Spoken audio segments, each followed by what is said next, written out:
नाशिक जिल्ह्यातील मालेगाव तालुक्यात अचानक झालेल्या मान्सूनपूर्व पावसाने शेतकऱ्यांचं मोठं नुकसान झालंय।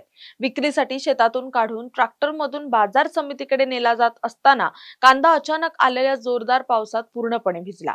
त्यामुळे आधीच कमी दरामुळे अडचणीत सापडलेल्या कांदा उत्पादक शेतकऱ्यांवर आणखी आर्थिक संकट ओढवलंय। मोठ्या मेहनतीने पिकवलेला कांदा पावसामुळे खराब होण्याची भीती व्यक्त केली जात असून शेतकऱ्यांमध्ये संतापाचं वातावरण आहे।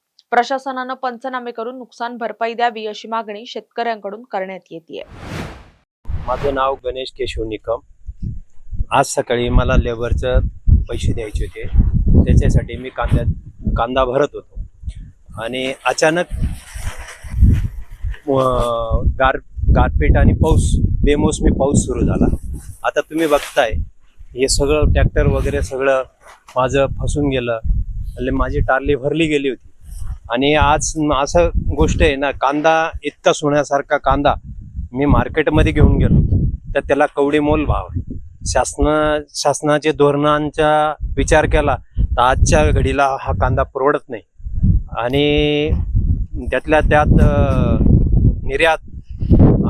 निर्यात पण बंद आहे आणि कांद्याला भाव नाही। आणि आज तुम्ही बघू शकता माझे किती नुकसान झालेले आहे। आणि शासनाने एवढंच, फक्त माझं मागणं एवढंच आहे की शासनाने लवकरात लवकर भरपाई द्यावी, नुकसान भरपाई द्यावी।